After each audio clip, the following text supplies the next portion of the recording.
The premiers toured D.C. But what are they coming home with? This is Now You Know. I'm Rob Snow.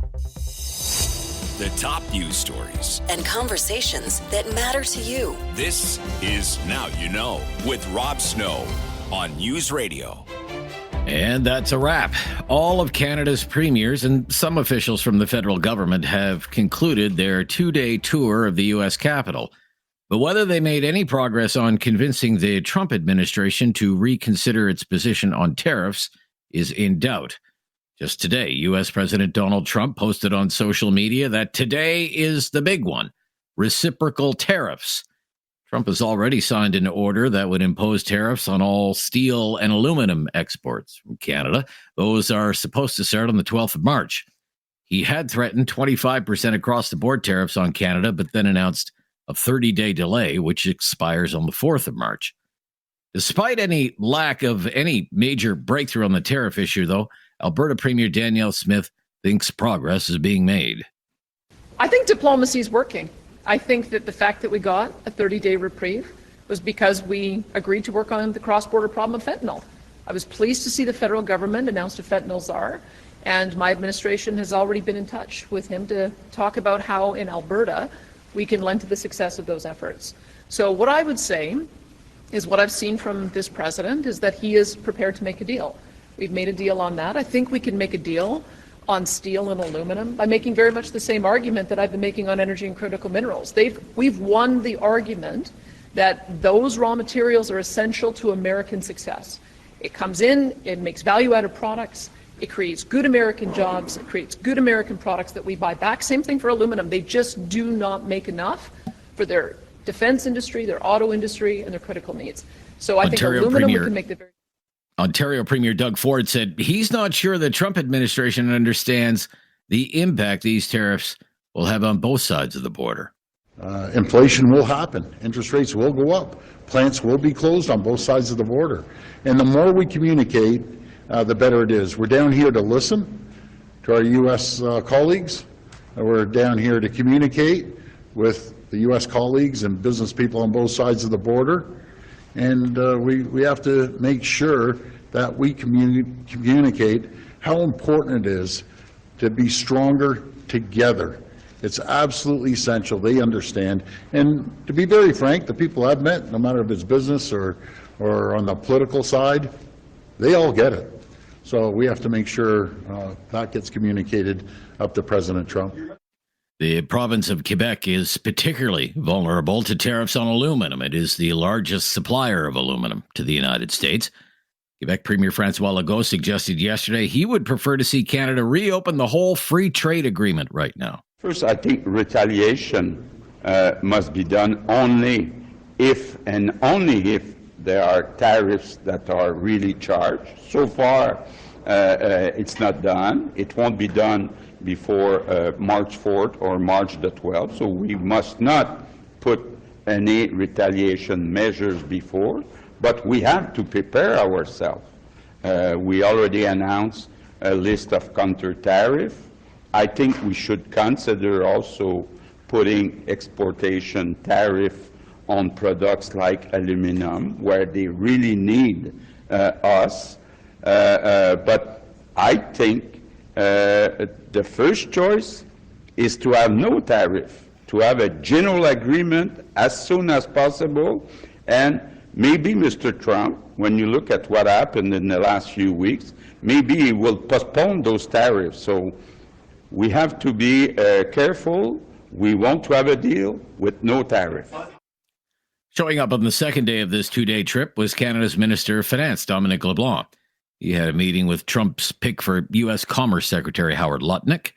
He said the diplomatic push by Canadian leaders has the attention of the Americans. As I say, reiterated the common progress that we've made together, and that work is ongoing and is expedited. And then we talked about the steel and aluminum sector in Canada and the United States. We had, I think, a good understanding of their concerns in that regard.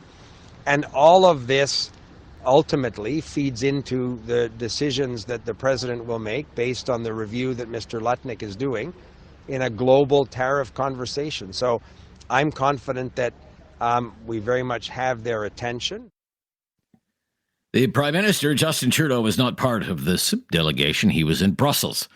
Mr. Trudeau was asked if he has any plans to visit President Trump in Washington. We have talked about that. As you know, we have had many different conversations over the past many months, including two pretty important ones last week. We will continue to engage at all levels and make the case that Canada, as an ally and a partner, is a country that they want to continue to work constructively and productively with as we take on big challenges on the global stage. The premiers did manage to score a meeting at the White House, but not with President Trump. They met with some of his advisors. The White House officials the premiers met yesterday included Trump's deputy chief of staff, Jim Blair, and Sergio Gore, the director of the Presidential Personnel Office. After the meeting, Mr. Gore said on social media, "We never agreed that Canada would not be the 51st state." I'm Rob Snow. This is Now You Know, and this is News Radio.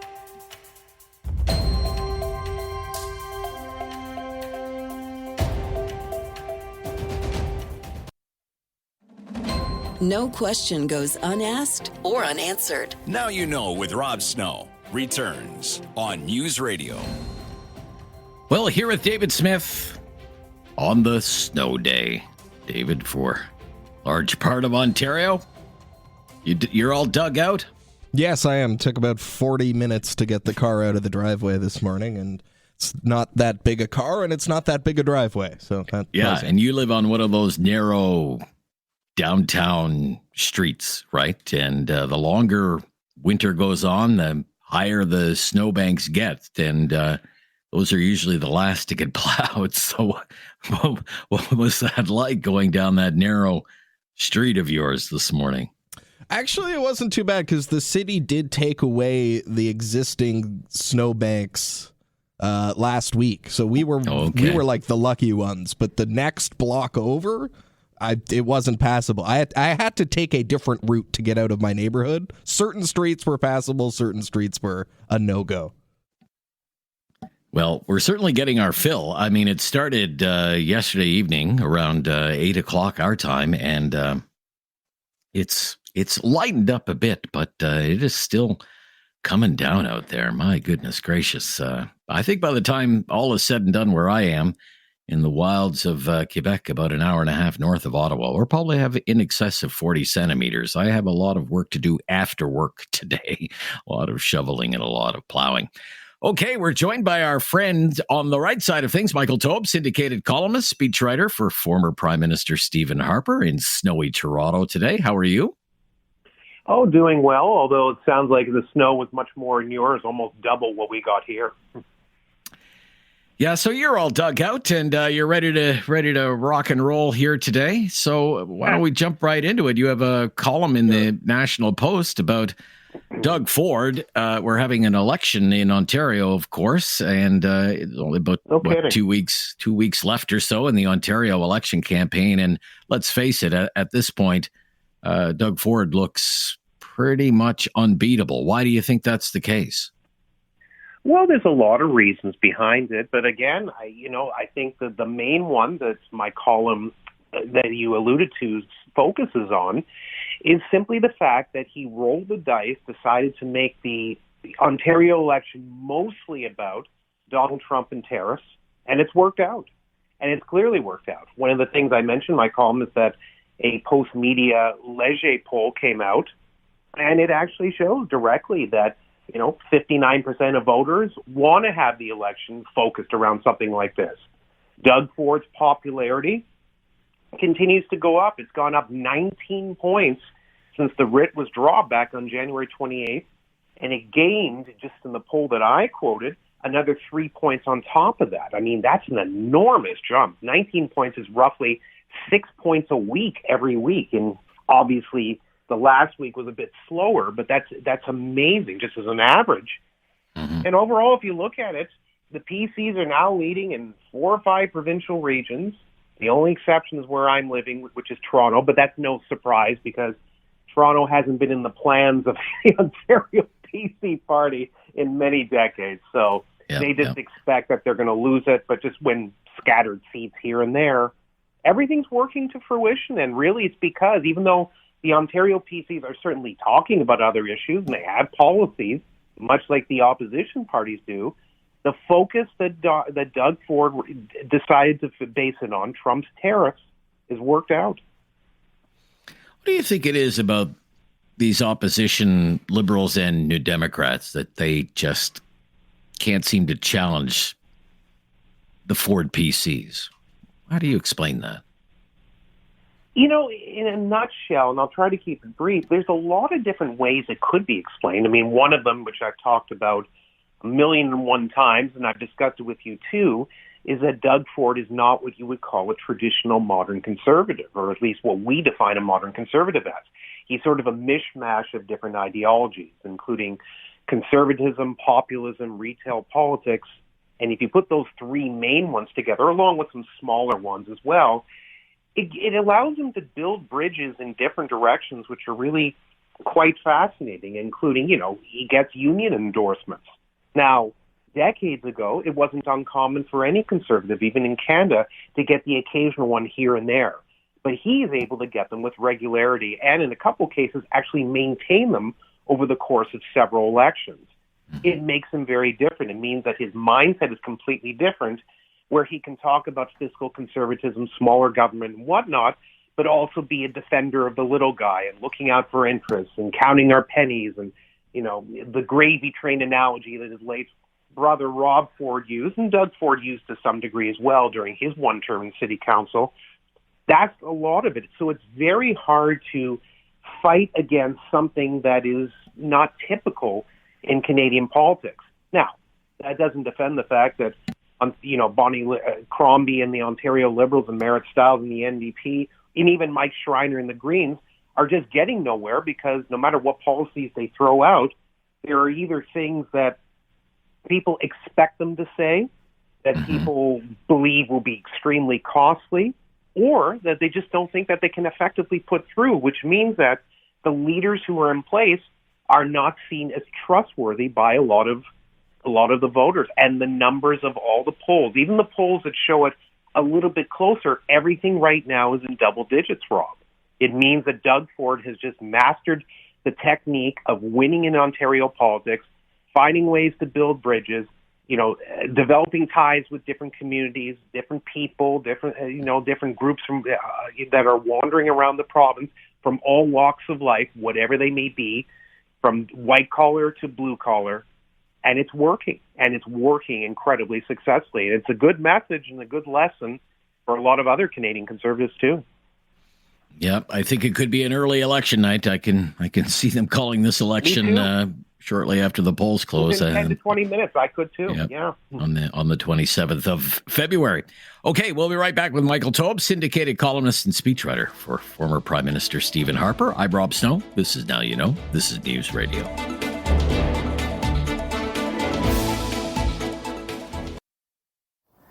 Critical thinking is not dead. Now You Know with Rob Snow Returns on News Radio. With Michael Taube, syndicated columnist and speechwriter for former Prime Minister Stephen Harper. So there have been all sorts of news reports, Michael, about Canadians having a new sense of pride in the country, newfound patriotism because of the threats from Donald Trump. What do you make of all of this?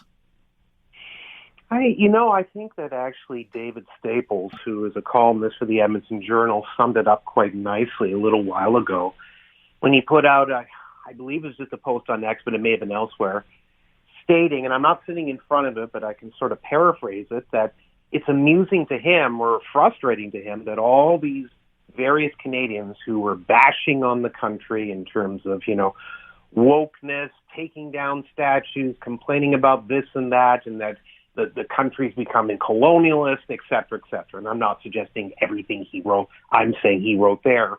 But his point is all these people who are bashing Canada, now all of a sudden they love the country. He just looks at it, and I guess in his own way he's thinking, well, these two things don't connect. And they don't. Okay. It's fine to be... it's fine to be frustrated about Trump and his tariffs. I get that. but to suddenly think that there's a revitalization of national pride because of it, it's kind of ridiculous. Okay. Do you feel any sense of renewed pride in the country yourself? I never fell out of my sense of pride for the country. So no, I mean, nothing renewed. Absolutely not. I look at it as I'm sure you probably do, Rob, as well, because I'm sure you'll want your 2 cents on this, and I don't blame you. Right.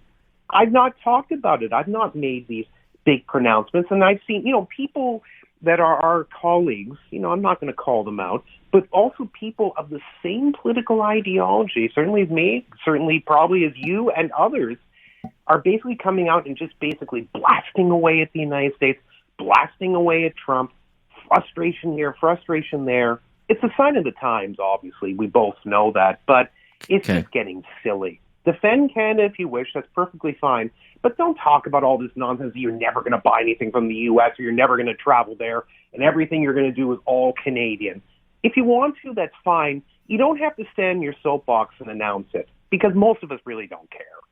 So this idea of boycotting America or, looking at labels when you go shopping or canceling winter plans to go someplace, warm and sunny in the United States, you're not partaking in any of that, Michael?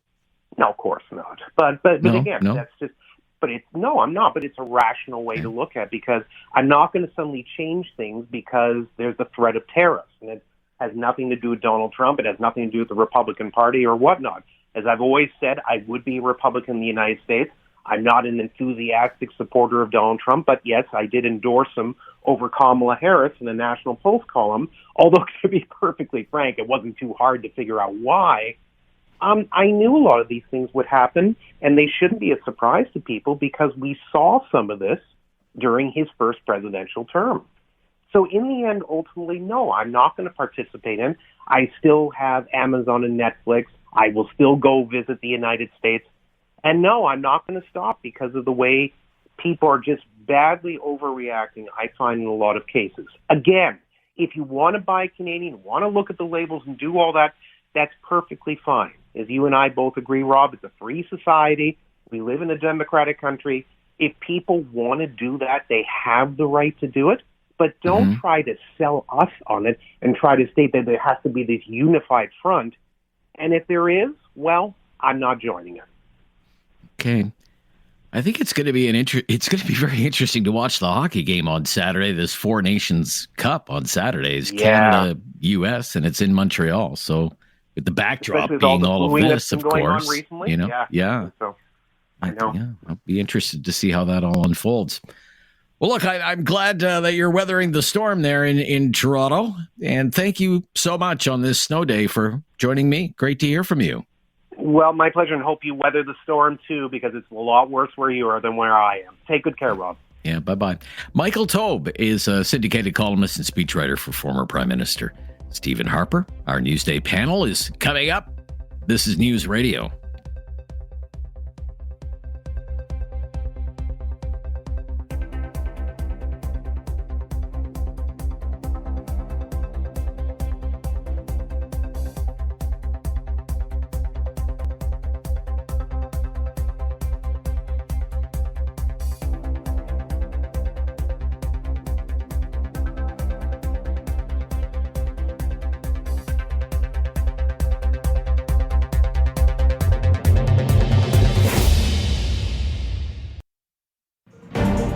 Now you know with Rob Snow continues on News Radio. The Newsday panel. Yes, it is time for our Newsday panel. Gary Keller is here, Vice President of Strategy Corps. How are you today, Gary? Well, a little snow covered, but otherwise we're hanging in there. Yeah, that's kind of the theme for this part of the country today. Cam Holmstrom, Principal at Nepa Way Strategies. How are you today, Cam? Oh, not too bad. Got the family all home with the snow closing everything down, so yeah, that's good. Turning into an interesting day. All right. Well, let's talk about some politics. According to the polls, it's a whole new race, Cam. What do you think of the latest polling results? Liberals way up, Conservatives and NDP down. What do you make of it? Well, the old saying, events, my boy, events, right?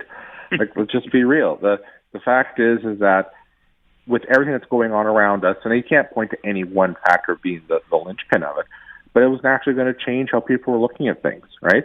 You pull out an unpopular prime minister, you insert a highly petulant and aggressive neighbor to our south who wants to annex us and take us over, and all of a sudden it changes the ballot question and it changes the people are considering, and that'll naturally change the results. So what planning could you have done for that? I don't know. The point is that if anything, what it shows is that, look, things are always fluid. Things always happen. We always have the old saying, campaigns matter, right? This is why, right? Is that stuff comes up. Things happen. Okay. And then all of a sudden, people are going to look at you in a certain way, because now all of a sudden, how they're ranking you and how they're sorting you out is based on different criteria. So it's going to be interesting to see how this proceeds, especially if Mr. Carney wins, because I'm assuming, my assumption is a fair bit of the Liberal bump is in part to people assuming that Mr. Carney is going to win that race. But if that turns out to actually be the case, yeah, you know what? It'll be very interesting to see where it goes from there. Okay. What do you think of these latest polling results, Gary? Well, look, I mean, when Mr. Poilievre was at 47% in the polls, in last week of December, first week of January, the polling question was, do you prefer a Conservative Party led by Pierre Poilievre or a Liberal Party led by Justin Trudeau?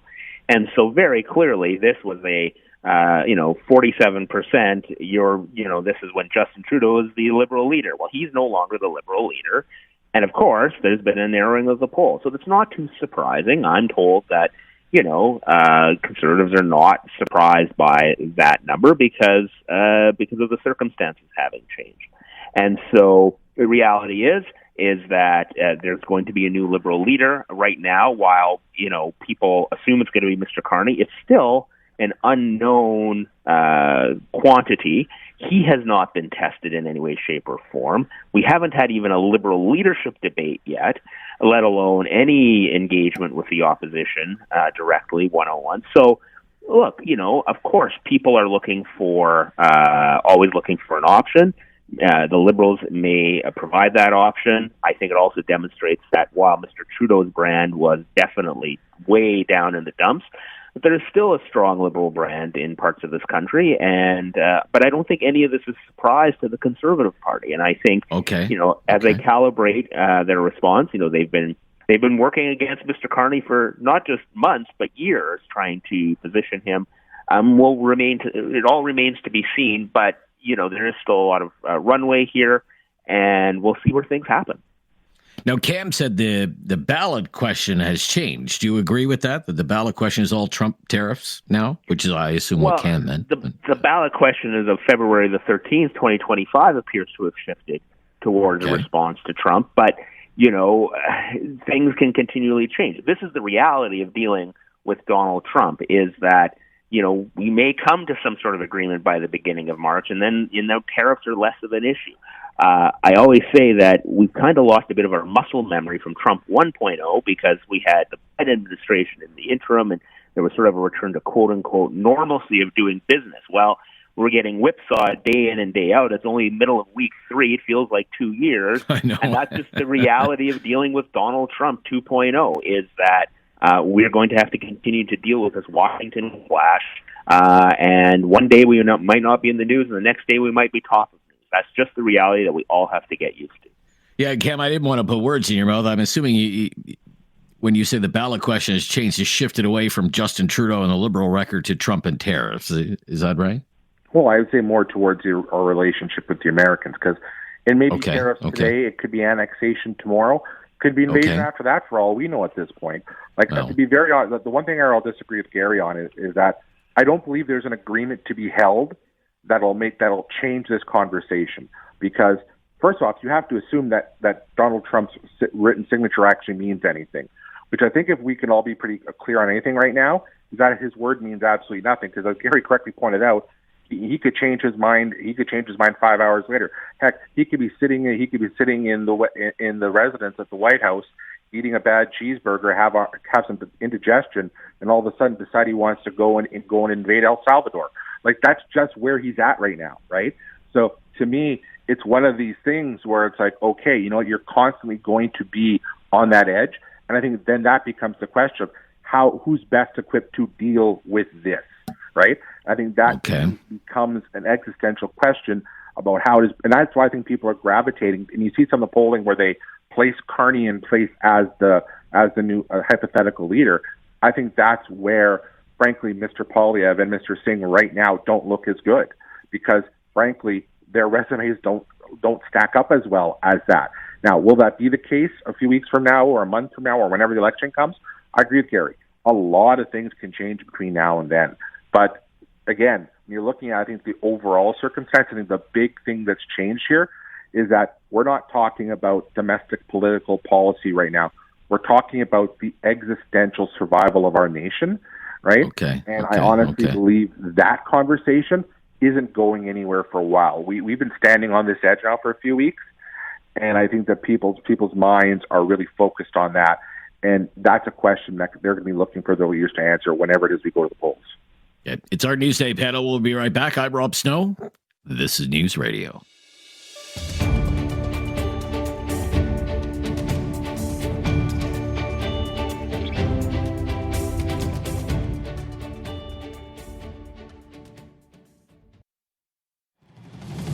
Now you know with Rob Snow continues on News Radio.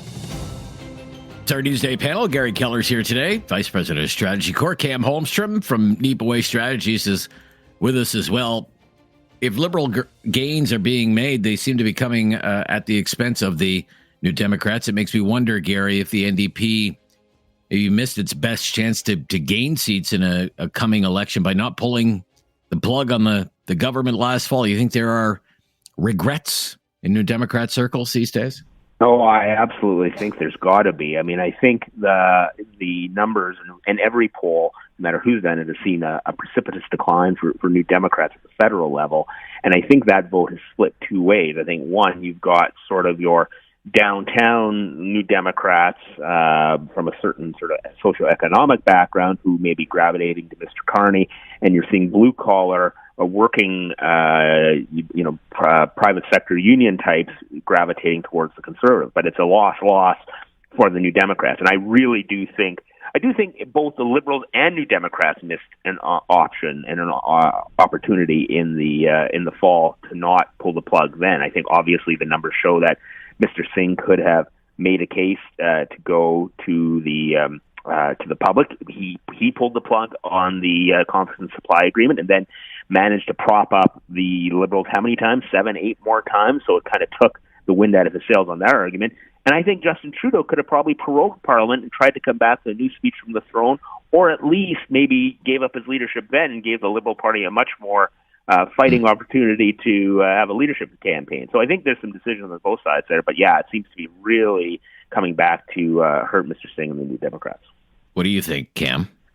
I don't think there's regret there, but at the same time, it's like, look, you can if and and as all you want. Like, heck, if I had a time machine, I'd Biff Tannen this thing. I'd go back 6 months, put down some money on the World Series, make a couple $100 million and give it to the party. And then there you go, you're already doing a campaign. Right. But that's just not possible. The fact of the matter is that things have changed throughout all of this, right? Like, even when we go back, like, you think just how much has changed in the last 2 months, right? Well, let alone the last 6.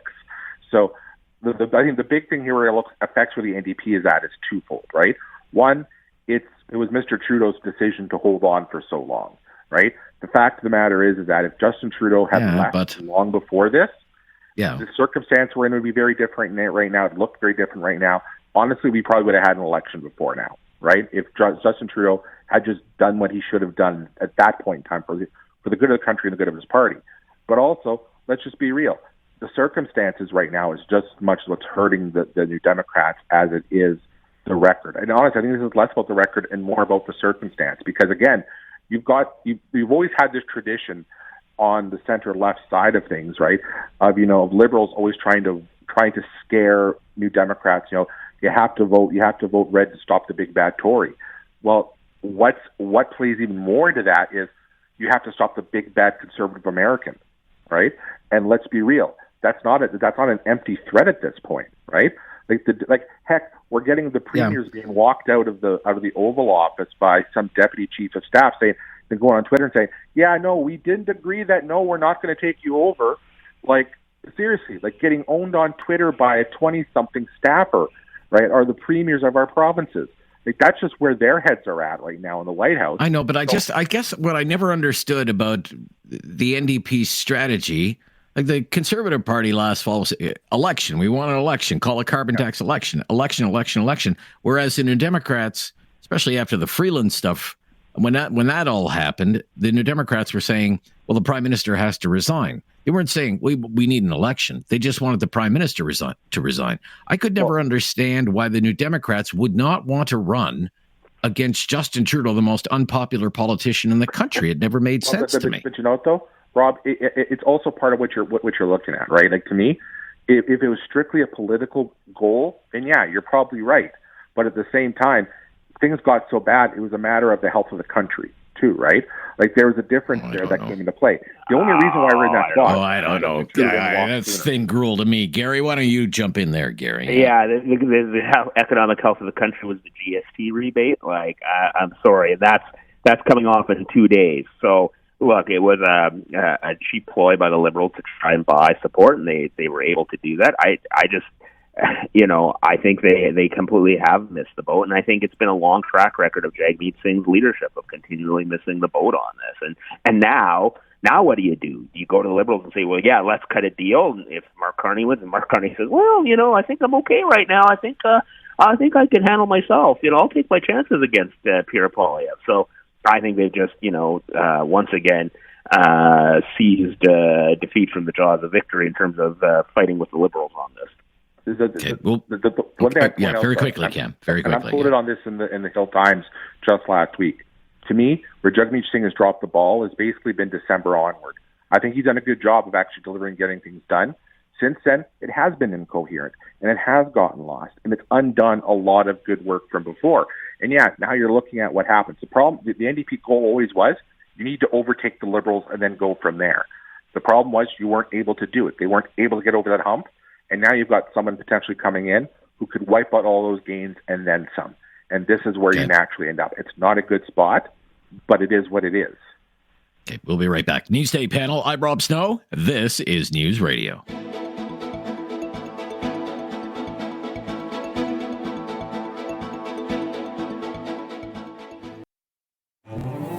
There is no question Rob won't get answered. Now You Know with Rob Snow continues on News Radio.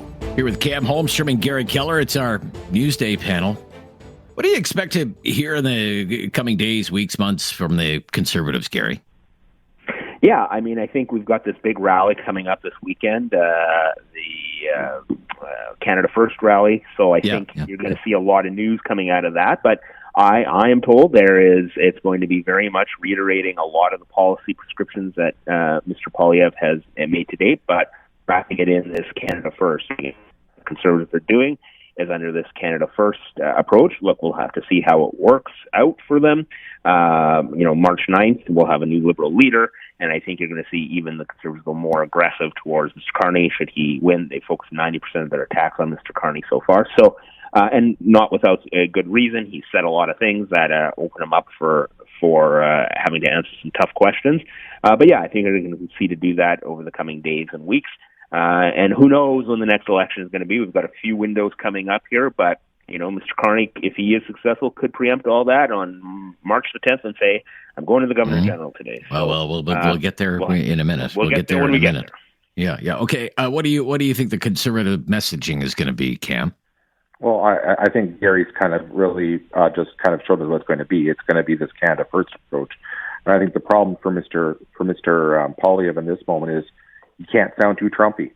And I think that is a big risk at this point, is that that's something that could turn people off in this moment and what they're looking for in a response, because it could also subconsciously say how he's going to react to Mr. Trump himself. Like a great example is the announcement he made in Iqaluit earlier in the week on our defense. Well, honestly, some good ideas there on building a base and things of that nature.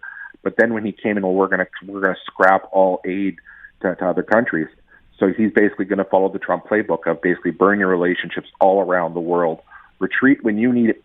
Retreat from allies when you need friends and allies right now. All to put that money towards that. Again, it's like you took a good idea you lumped on a bad one because it felt more partisanly pleasing to you, and what do you end up with?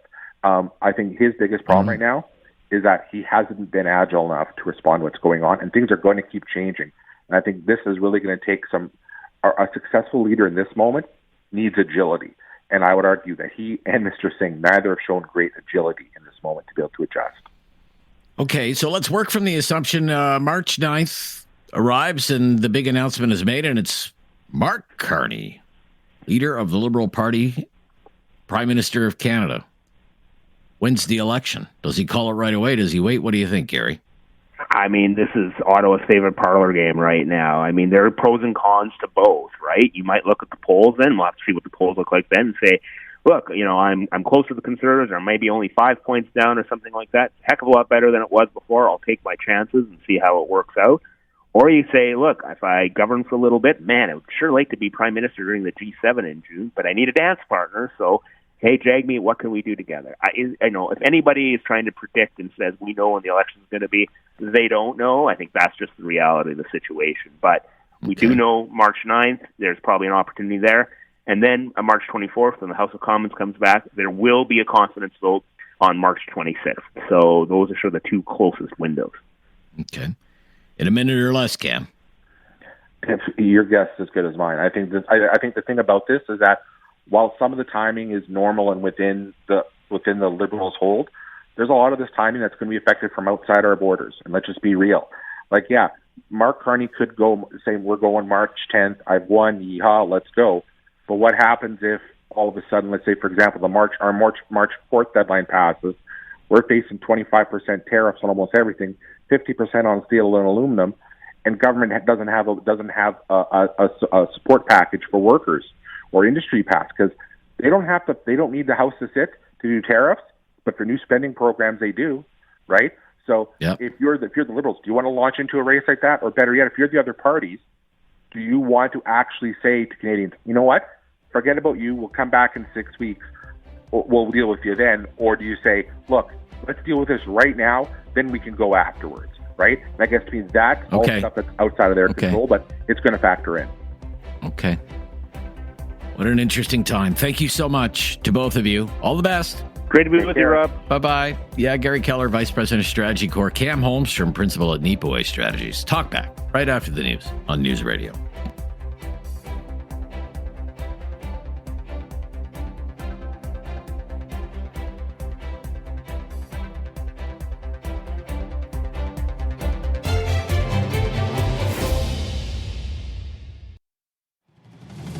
Now you know with Rob Snow continues on News Radio.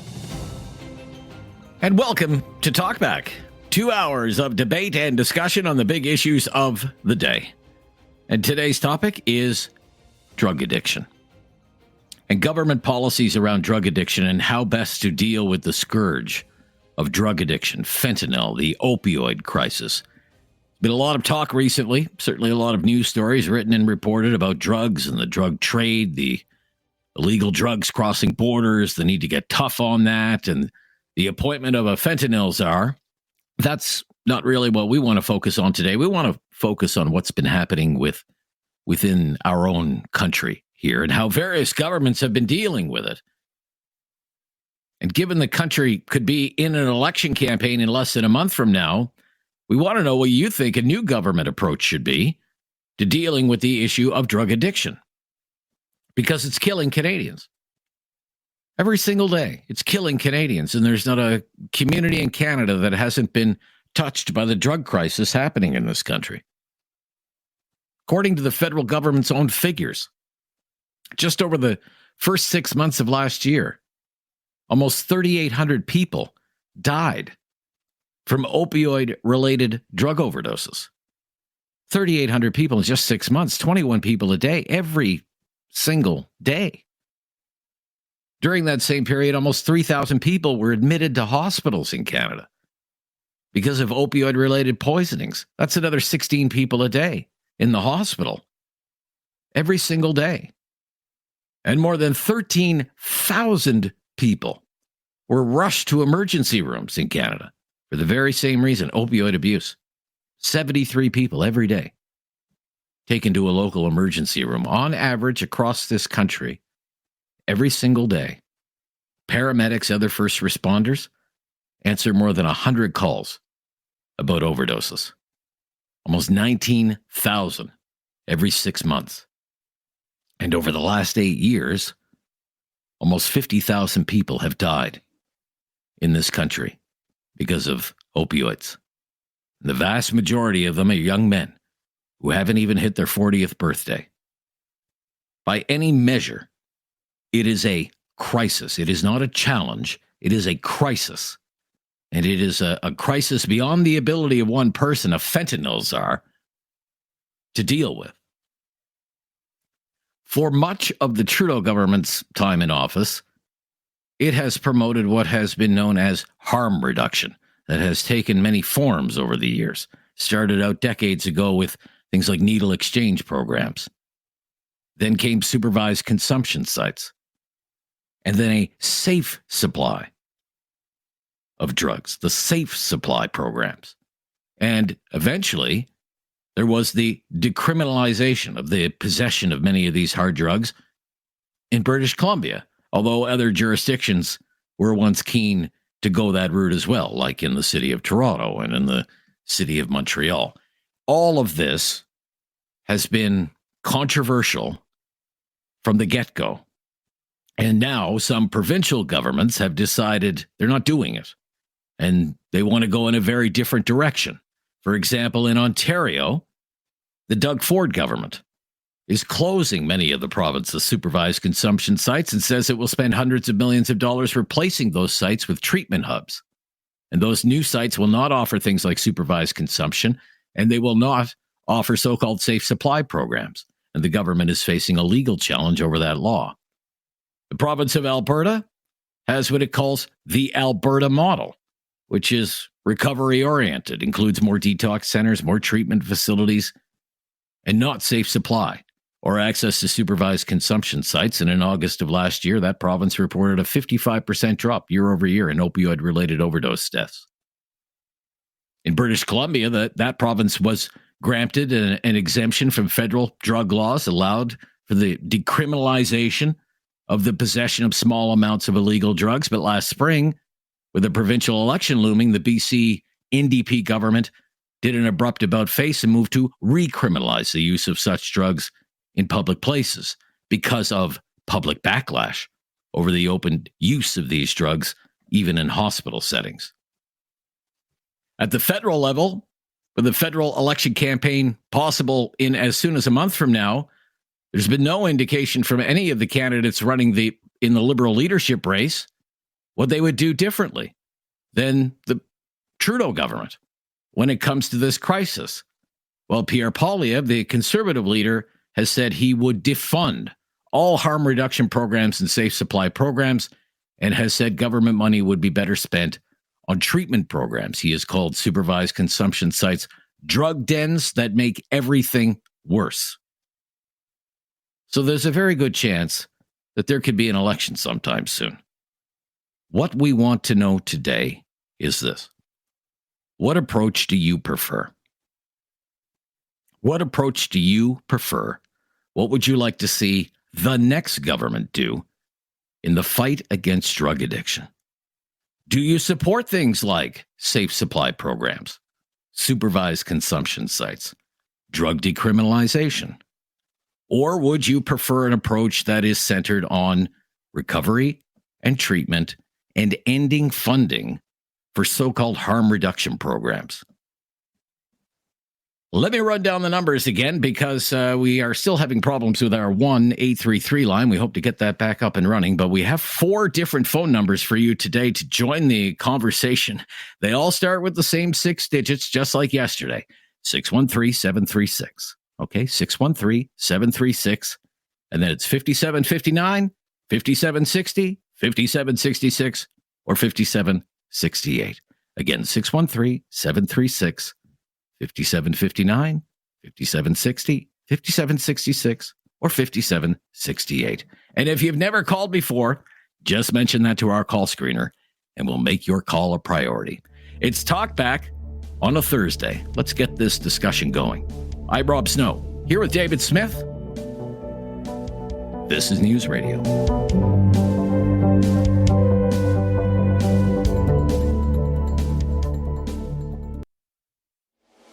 Have something on your mind you want everyone to know? Call now. Hello. 1-833-668-2577. It's Talk Back on Now You Know with Rob Snow. So there's a very good chance there could be an election sometime soon, and we are asking, what approach do you prefer to see the next government take when it comes to fighting drug addiction? Do you support things like safe supply programs or supervised consumption sites or drug decriminalization, everything known as harm reduction? Or would you prefer an approach that is more centered on recovery and treatment? Some provincial governments are moving in that direction and vowing to end funding for harm reduction programs.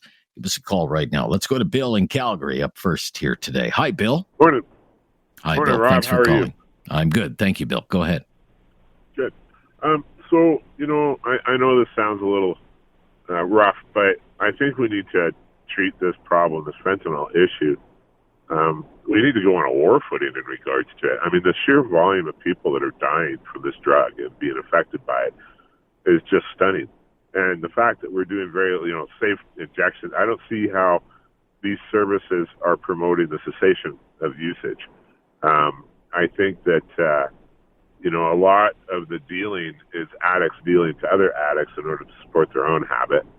And I think that, those guys, we need to stick them in jail for 2 years less a day and sober them up. They're not going to voluntarily go into treatment necessarily, so we need to force that. As a criminal activity. People that are providing those addict dealers, it needs to be treated like manslaughter, 5 years, and put them in jail and forfeiture. Right. And the guys that are manufacturing this stuff, as far as I'm concerned, you're tacitly, knowingly killing people. So you go to jail for life and forfeiture of everything. Anybody in your household suffers the same penalty. We need to take Port Alberni, for example, and turn it into a storage facility before product is transported over to the Vancouver port so that it can be screened for incoming componentry drugs. We need to get on this. This is just ridiculous. What was it? In Alberta last year, it was like 1,800 people, somewhere in that. So far, like 30 or 40,000 people in the last few years across the country. This is insane. How can we allow this to continue? And I understand people are going to come and say, well, these Just Say No programs don't work. But you know what? They passed a law in 1911 saying you could no longer have laudanum-based products. You could no longer have cocaine derivative products. You weren't allowed to have opium dens anymore. And it was somewhat successful, wasn't it? Because we don't see opium dens around. You're not buying product with cocaine in it or laudanum, for example. It's highly restricted. But I don't think we need to. We shouldn't be criminalizing drug addiction, though. Addicts belong in treatment programs. They don't belong in jails, right? They belong in treatment programs. You know what? Right? Though, how are you going to get them into a treatment program if they don't voluntarily go? Right? I'm not suggesting you take the... a number of governments, and we can get into this. A number of governments are proposing, like your government in Alberta is proposing an involuntary treatment. Yeah, and I think that, so you can call it incarceration, you can call it involuntary treatment, but it's still incarceration at the end of the day, isn't it? So the reality of it here is that we have to take a much stronger stance. When I open the newspaper up and I read about the Australian government reporting Canadian prescription opioids showing up in Australia, this is an issue. And it's not just an issue for Canadians. This is an issue for the Western world. We owe it to our own country, and we do owe it to our neighbors down south as well to do everything we can to put this to bed. And I don't think anybody's stupid enough to think that we're going to entirely eliminate it, but I think we can definitely take some steps to minimize the impact of this drug on our society. And we're not really Thank you, Bill. That. And it's shameful for the Liberals not to be talking about it. Thanks, Rob. All right, Bill. Thank you. Let's go to Airdrie. Mo is in Airdrie. Thanks for calling, Mo. You're on the air. What's your opinion here? It's pretty much the same opinion as Bill, your last caller. I feel like we should take the same approach maybe that Bill Clinton did in the 90s. With anyone caught with drugs should go face jail time. Really? Okay. I feel like it's a way that we can protect them, and sometimes those kind of people that can't find those drugs do things related to criminal activities and actually make the communities worse. Yes, they do. Yes, they do. Yes. But again, if drug addiction is a disease and it's been classified as a disease, and these are sick people, do sick people belong in jail or do they belong in a treatment program? Well, because they're not going to get any help in jail.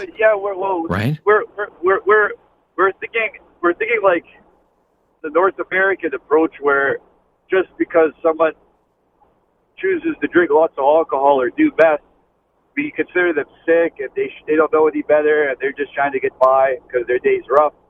But what did people do 1,000 years ago? You know what I mean? Like countries like China, Philippines, many countries in the Middle East, they have a one-strike policy when you're carrying drugs. And those people turn out to be better when they get slapped on the wrist pretty hard. Okay. Well, the policies that have been in place have been for things like safe supply programs, so like a clean supply of drugs so they're not using street drugs, for example, and giving them a safe place to consume those drugs, supervised consumption sites. British Columbia, right next door to you. They decriminalized drugs for a while. Didn't work out very well. What do you think about that and that approach? Where I come from, we call that enabling. We're just enabling. Okay. All right. To find the shortcuts, and rather than stealing or robbing people, the government supplies it. But who pays for that? Does the country just print? You think it's just prolonging the misery, right? Prolonging the problem. Prolonging the misery. Maybe it's a short-term effect that they think it's helping the country, but it's actually making it worse. I think it fuels people's drug addictions and makes them work less harder. All right, even Mo. find their own drugs. All right, Mo. Thank you for your call. Good to hear from you. And we're off and running. It's Talkback on a Thursday. I'm Rob Snow. This is Now You Know. Join the discussion here on News Radio.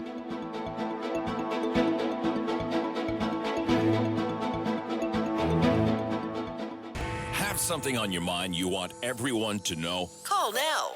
Hello. 1-833-668-2577. It's Talkback on Now You Know with Rob Snow. So let me give you those phone numbers again. 613-736, and then the last four digits, 5759 or 5760, 5766, or 5768. 613-736, 5759, 5760, 5766, or 5768. Any of those numbers will work, and you could join the discussion as we talk about what you would prefer to see the next government do when it comes to fighting drug addiction.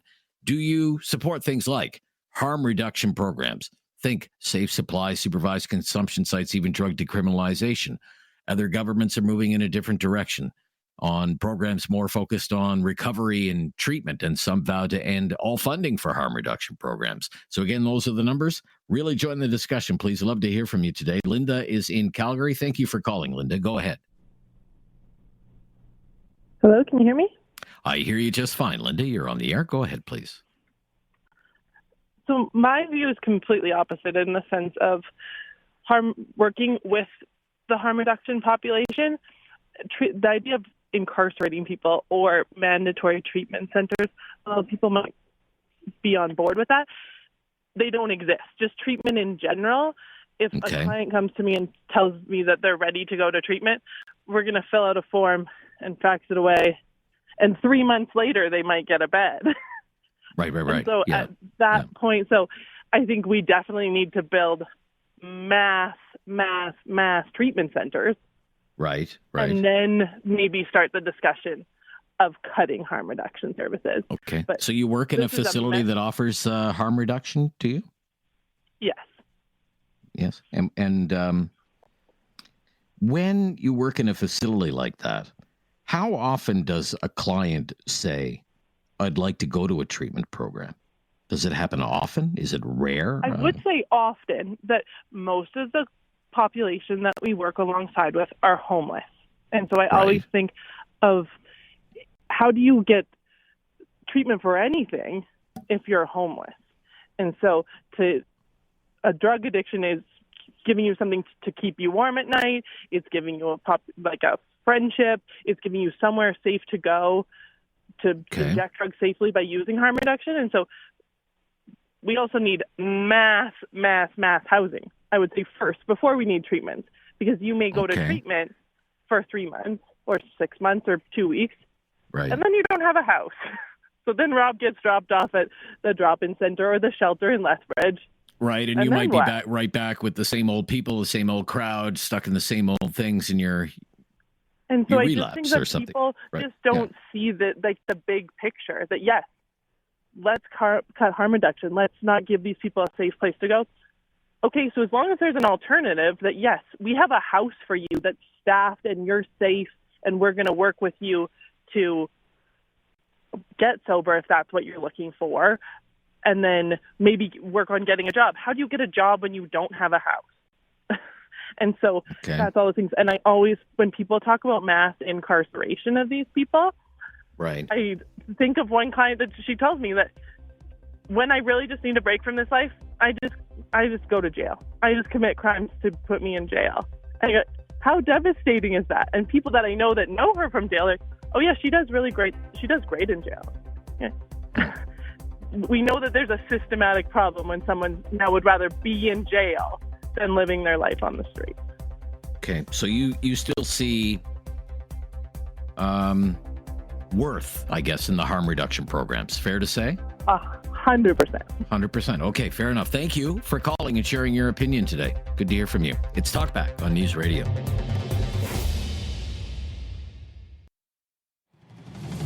Now you know with Rob Snow continues on News Radio.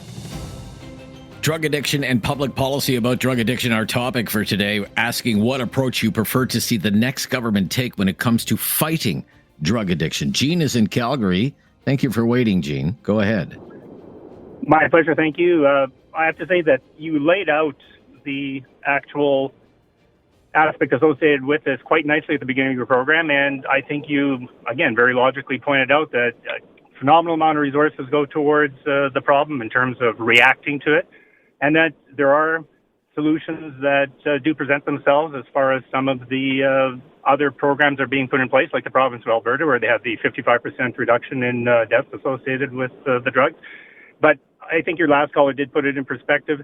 You do need to expand the rest of the social services that come with it so that you don't abandon the people once they're finished with regard. Yeah. So 100% agree with you on certain aspects, but again, there is no perfect solution today, but I have to really applaud the different provinces that are trying to take a step in the right direction.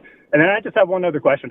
Who is actually filing these lawsuits that this is a violation of someone's rights to be potentially given an opportunity to seek care in terms of getting away from addiction? Is it various activist groups? Sometimes they're backed by frontline organizations, nursing groups that work on the front lines of the drug crisis. In some cases, that was the case in British Columbia when they moved to recriminalize drug use in public places, for example. Okay. Yeah. No, and what they're saying, and what they say when they say that is, the case that they make is if you don't provide places like this, it drives the problem into the alleyways and underground, and it makes people more vulnerable, and therefore it is a threat to their security of the person, which would make it a charter case under Section 7 of the Charter, right? It would be a violation of their human rights. That's the legal case that they would make quite often. And again, valid in terms of what it is that they speak to, and I think that again, that taken in isolation certainly is something that you can pursue, but again, it's a complex, multifaceted program that you have to take a step somewhere, and I don't really or necessarily feel that providing drugs or providing a safe place to take them is a way of actually stopping it.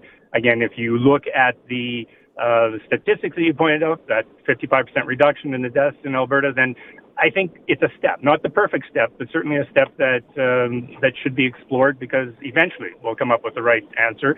But certainly it's not going to be one thing or that's it. And many of the points you've made are, again, I agree with you. I'm going to let you go because you do have other people. Well, thank you, Gene, for your call. Very thoughtful of you, and I thank you so much. So again, let me run down the phone numbers again. I know it's a bit of a challenge. It's a challenge for me and David as well, just to try and keep track of these phone numbers. 613-736, and then there are 4 different numbers, 5759, 5760, 5766, or 5768. 613-736, 5759, 5760, 5766, or 5768. It's such an important public policy debate. We really like you to take part. Mark is in Halifax. Thanks for calling, Mark. You're on the air. Go ahead. What's your opinion here, Mark? Yeah. Thanks for taking my call, Rob. You're welcome. So in this province of Nova Scotia, it's the government controls the liquor industry. Just in case, not everyone might know this. So it's government run. Okay. And bear with me, I'm going somewhere with this. Okay. It would be absolutely astonishing. It would be unthinkable for, it's called the Nova Scotia Liquor Corporation, to give out free alcohol, in a safe space. If any bar, probably North America, had some sort of promotion like, your first 4, whiskeys are free. But then you have to pay for your 4. Buy 4 and get like the, you know what I mean, 60% free. Yes. You know where I'm going with this analogy, right? So I'm not against the idea of harm reduction. Harm reduction should come around with what's called wraparound services, which is what the lady was talking about there. Right. I am, but at the same time, I'm 100% against any sort of giving out and enabling these addicts by giving them drugs. And I think the numbers bear it out. It's not helping. Yeah, and certainly the situation in British Columbia in particular, when it comes to BC's safe supply programs, I mean, this is really starting to hit the fan now, because what has turned out to have happened is there's been a lot of drug diversion, which is not really a new thing. I mean, people for years and years were selling OxyContin, for example, on the black market. You would know that, right? Yes. But now with these safe supply programs, you're talking about millions and millions and millions of pills that are distributed through these safe supply programs, and they're they're being diverted on a mass scale, being trafficked by organized crime groups. And these drugs from BC, they're finding them in Ontario, they're finding them all across the country, they're finding them in other countries. Yes, exactly. If I could just say one more thing, I know you have a lot of callers. One issue that I don't think gets talked about enough is this. This culture is intrinsically tied to prostitution and sex trafficking, right? So, I mean, it really creates a very dangerous place for everybody involved, and that's just another layer to all of this. So, I'm absolutely opposed to giving away free drugs and free needles, but yes, education, But services that help people, you're all in favor for, right? Not just the treatment programs, but then as you say, wraparound services. Exactly. Whether that's, supportive housing, access to healthcare, mental health care, those kinds of things. Absolutely. Okay. Thanks very much. I gotcha. Yeah, thank you, Mark. We'll be right back. It's Talk Back on a Thursday as we talk about drug policy in this country in the drug crisis. I'm Rob Snow. This is Now You Know. It's News Radio.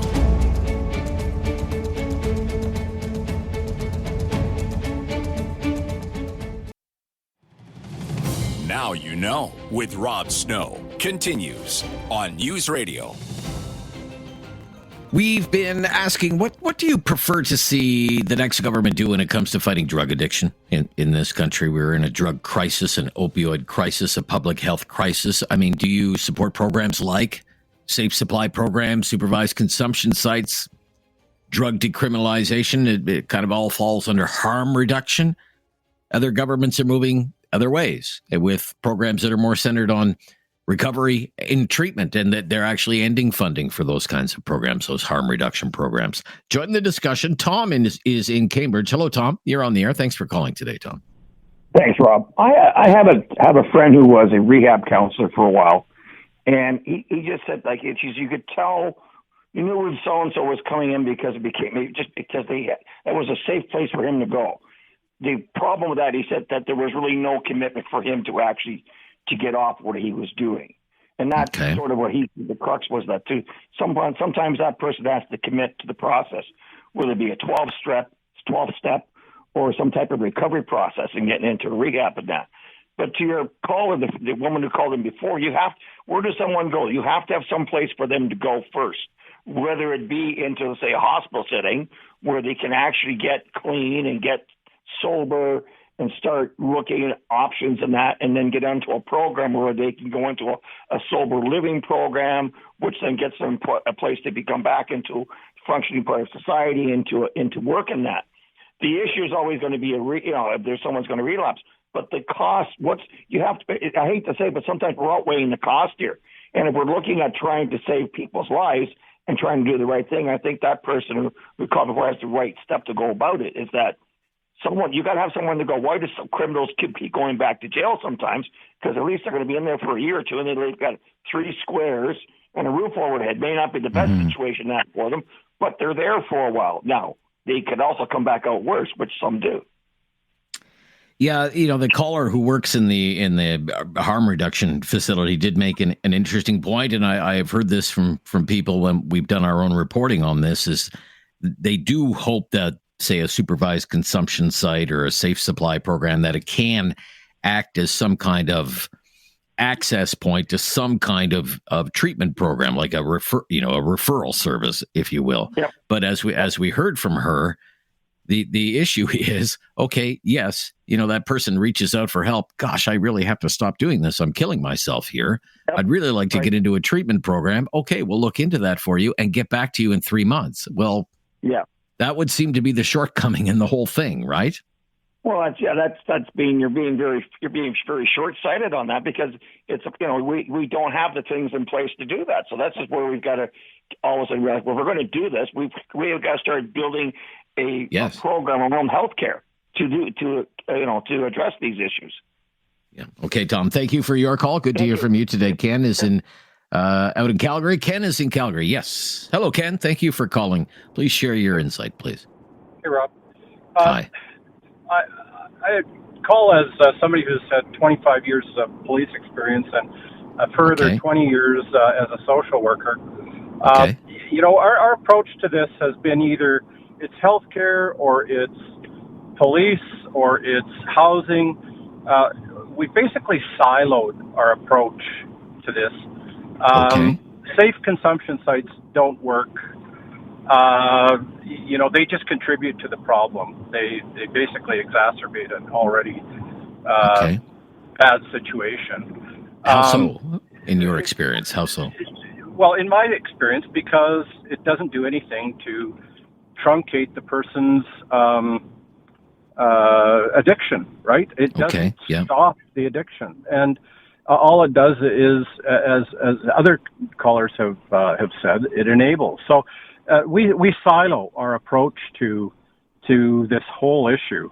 What I would like to see is a multidisciplinary approach with a standalone facility, something like Alberta is doing. But I think what I'm talking about goes much farther and sort of builds on what one of your other callers suggested, and that is to have the housing component as a part of that after. Have safe consumption as a part of that, but not an outpatient situation.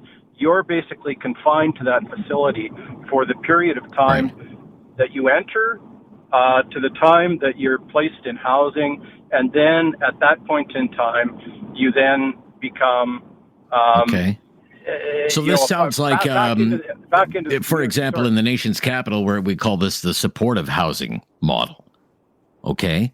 And they're building one right now, actually, at one of the shelters, which is typically a shelter, and there would be a supervised consumption site there. And it's a part of town you really don't want to wander into by mistake. But what they're doing is they're building supportive housing units. Okay. And yes, there will be supervised consumption there, but there will also be housing programs there, addiction programs there, mental health supports. Every now and then a doctor or nurse is going to come around, but you're going to have a roof over your head, first and foremost. You don't get to leave. You don't get to leave. Don't get to leave, okay. And you're either there voluntarily, you're there because you're a danger to yourself or others. So there's maybe potentially a mental health component there, and maybe a mental health warrant or order, or you're there because you're in a situation where you're involved criminally and it's a part of a diversion, right, in order to divert you. But you only get one chance at that. Okay. The next time you offend, you go to jail. Okay. And so, the problem is that a lot of these people who are doing safe consumption, yes, they're doing safe consumption, but they're going out into the community. They're involved in stabbings. They're involved in other kinds of criminal activity, which is lots of property crime. A lot of property crime, exactly. Yeah. A lot of assaults, a lot of other types of offenses against people.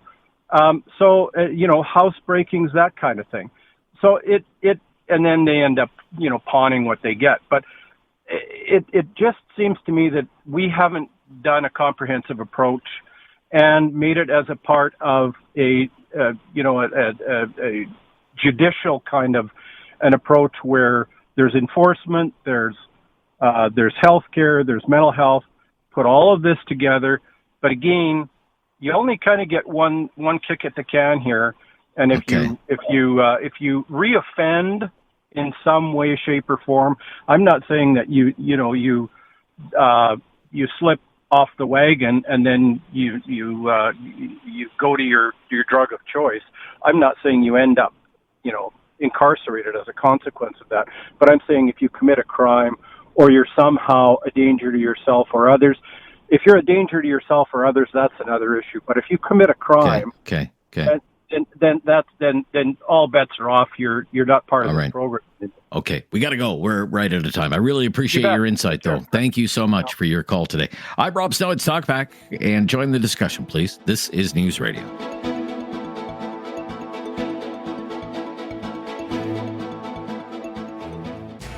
Something on your mind you want everyone to know? Call now.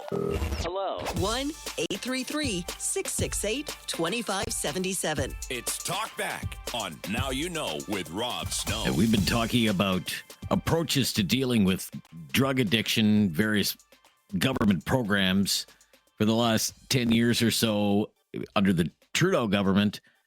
It's been a big believer in harm reduction. So safe supply program, supervised consumption sites that allowed British Columbia to do drug decriminalization. And then the BC NDP government said, can we change our mind? Can we have a do-over on this and recriminalize these same drugs, at least when it comes to the public consumption of these drugs? So that's been one direction from one government. Other governments are going in different directions, like the Doug Ford government in Ontario and the Danielle Smith government in Alberta. Alberta has what it calls the Alberta model, and Doug Ford is closing down dozens of supervised consumption sites all across the country, opening treatment hubs instead, centered much more on recovery and treatment, and they're actually ending funding for harm reduction programs or outlawing them altogether. We just want to know what your preferred approach is. Let me give out those phone numbers again, 613-736, and it's 5759, 5760, 5766, or 5768. 613-736, 5759, 5760, 5766, or 5768. We're having problems with our usual 1-833 line. We hope to have that back up and running tomorrow. One of the reasons we wanted to talk about this topic again, news story out of British Columbia worth paying attention to, which for decades, of course, has been at the forefront of trying new things when it comes to the drug crisis. That's where Inside is, country's first supervised consumption site. The Harper government tried unsuccessfully to shut that down, open to this day.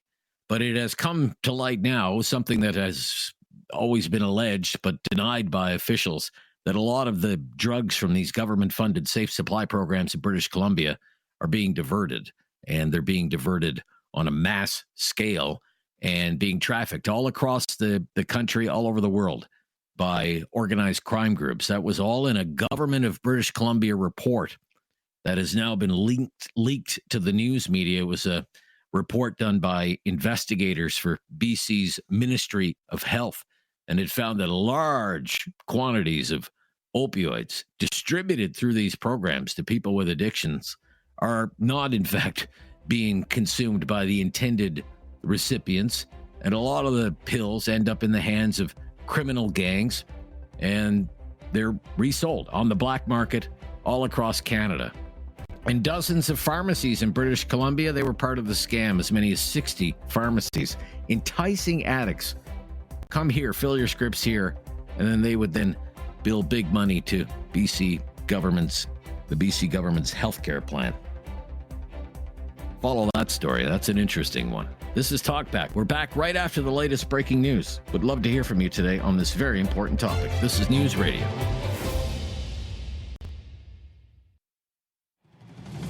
Now you know with Rob Snow continues on News Radio.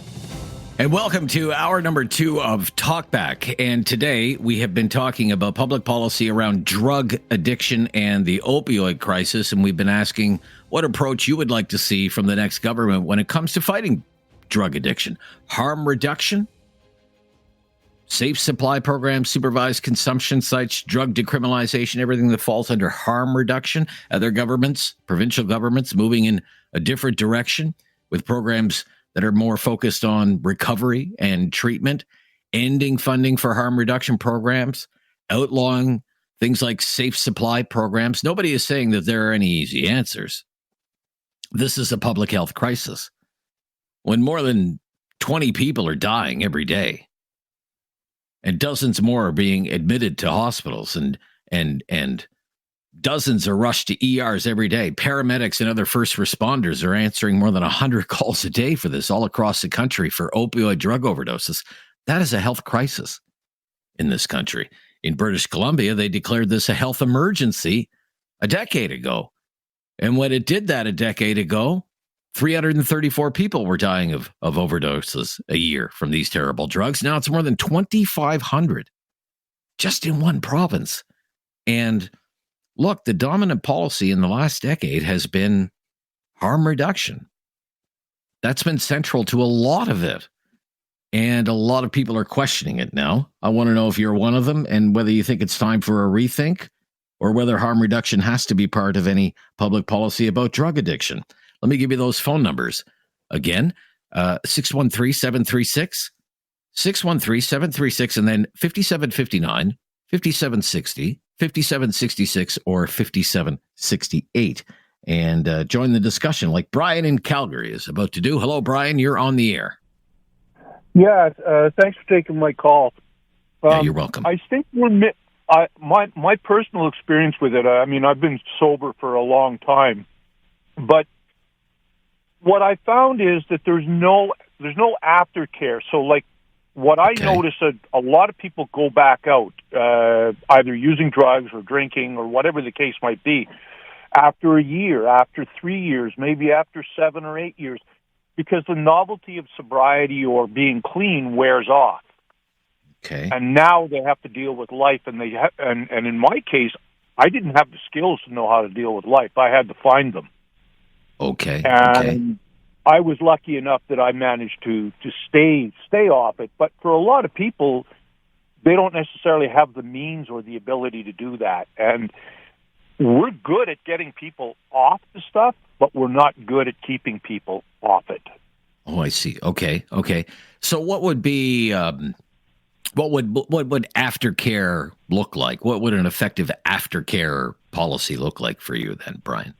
What would have to be done? Having the ability for people who have, let's say, gone through, in the case of Alberta, we have Claire's Home, we have different treatment centers here. Right. Having the ability to be able to go back and do refreshers, say, once every couple of years. Okay. Things of that nature, or have the ability for people to have a central phone number that they can contact and to talk about these issues. Because not everybody is willing to go to, whether it be AA or NA or any of the community-based groups. Okay.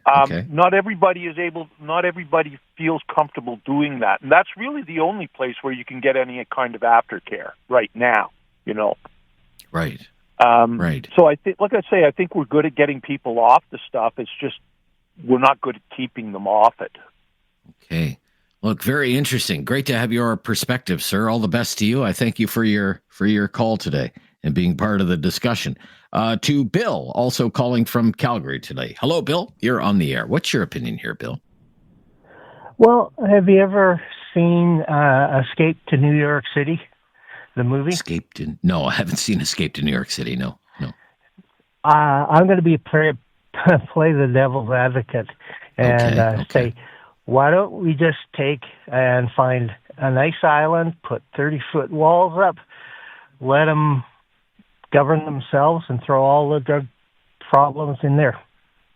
Okay, well, because that's what they did in Escape in New York City. They did Manhattan Island, and they put up guards and walls and stuff, and they just threw all criminals in one place. Right, but again, we were talking about addiction. Okay, addiction is a health. Is addiction a criminal justice issue, or is addiction a public health issue? Addiction isn't. Addiction isn't what? Addiction is a health problem. Is a health problem, is a disease. Right? Yeah.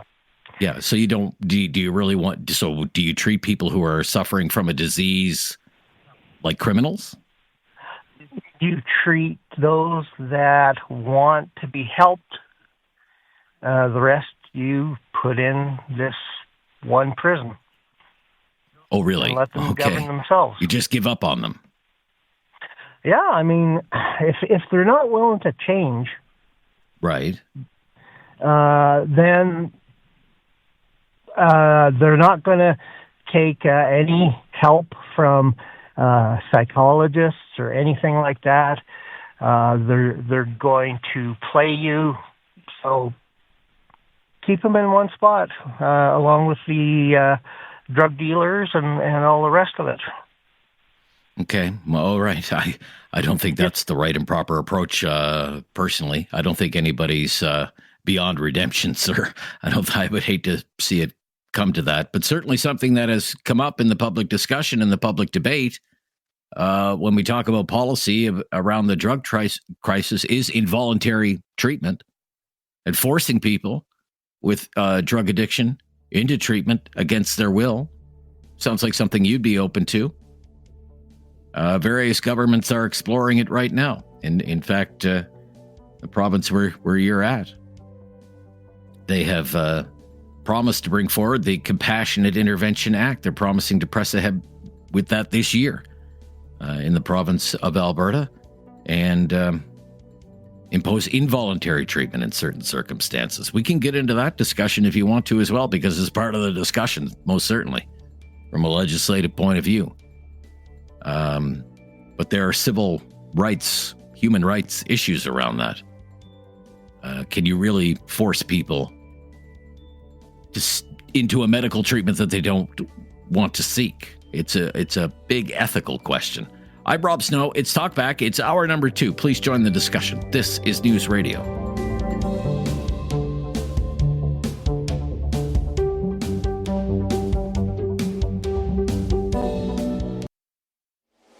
Have something on your mind you want everyone to know? Call now. Hello. 1-833-668-2577. It's Talkback on Now You Know with Rob Snow. We are asking what approach you would prefer to see when it comes to fighting drug addiction. Things like safe supply programs, supervised consumption sites, drug decriminalization, everything known as harm reduction. Some governments are moving a different way. They're more centered on recovery and treatment, and some are moving to end all funding for harm reduction programs at the federal level. That's something Pierre Poilievre, the leader of the Conservative Party, has promised to do. Let's go to Doug, is in Waterloo. Thank you for calling, Doug. You're on the air. Hello, thanks for taking my call. Yeah, you're welcome, Doug. We Doug. got to call a spade a spade. Drug addiction is not a disease. Yes, it is. I can't catch an addiction from being too close to a junkie or touching something he touched or breathing the same air he did. We need really? to call Is that how you catch a cancer, spade. sir? Is that how you catch cancer? from sitting next to somebody? No, it's not it's by not eating properly, having a good diet. There's a whole wearing a bra causes breast cancer for women. Right.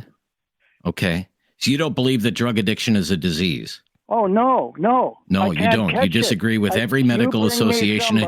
You disagree with every medical association in the Western world, sir. Caught an addiction. Okay. You're forwarding the problem by misrepresenting what it is. No, I'm not misrepresenting the problem. You're misrepresenting the problem.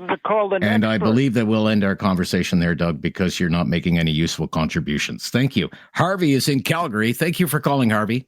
Yes. Hi. Hi, Harvey. How are you doing? I'm good. Harvey, go ahead. So, I think drug addiction is a huge problem. If we don't have the proper resources, hi, this is Harvey. I hear you, Harvey. Go ahead. Yep. So, I just got out of a rehabilitation center in North Saanich, Victoria. And I think that getting help, asking for help, you don't need someone to tell you need help. You could go ahead and ask for help. And there's a lot of resources out there. I mean, the first step is knowing that you have a problem. And don't worry about what people think at work or how other people are opinionated about you. Who cares? It's about you. It's about you. If you have a family, you want everyone to be better. It all starts with you. Right. And sure. Okay. You know what? I was afraid. And for about 10 years, I was sober, and then I got separated, and that's what triggered my drinking. And I drank, and then one day I came home, I drank again. I didn't go to work. I said, I have a serious problem. So I called my boss the next day. I said, Jim, I need help. He got me help right away. Good. I work for the city of Calgary. They did a fantastic job of getting me in as quick as possible. And you know what? If you need help, there are a lot of resources out there. You just got to ask for it. And there's a lot of people willing to help.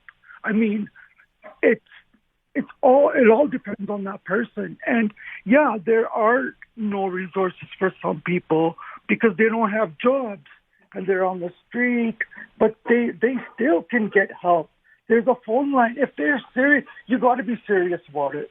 That's the first step. If you're not serious, you're going to go in, and then get out and then go back to the same habit. There has to be some kind of relapse program where you have to go for a year or two and they follow up with you weekly, or there has to be some kind of group therapy psychologist that you see every week. If you don't have that, then a person's going to relapse right away because now they have no one to depend on or talk to. Right. The previous caller mentioned this, said there has to be aftercare, that we're good at helping people get off drugs but not stay off drugs, for example. That is 100% true. That's 100% true. Isn't that interesting? Okay. Yep. And I'm one of those people. At first, I did the same thing. I just kept drinking. I got necrotizing pancreatitis. It's your pancreas. I was in the hospital for 7 months, life support for 3. Oh, my gosh. They gave me 5% chance to live. And guess what? You're still here. I started drinking again. My gosh. Yeah, that's the disease. I think that almost killed me. I went back to that effing thing. That's how powerful these drugs are. That's why it's so important. Like, I'm a living example. Like, is it worth it? No. I thought about it. And how are you doing now? How are you doing now, Harvey? I'm doing fantastic. I've been good. 80 Are you back to work? days sober. I'm not. I'm going to be going back to work next week with just restrictions because they don't want me to go back to work 100%, so I have any kind of trauma. But I have psychologists, I got group therapy. Good for you. I got Good for everything lined up. Well, God bless you, sir. All the best to you. One day at a time. So much. Thank you. Yeah. Thank you, Harvey, for your call. Very inspirational, as a matter of fact. Thank you so much for your call. We'll be right back. I'm Rob Snow. This is Now You Know. It's News Radio.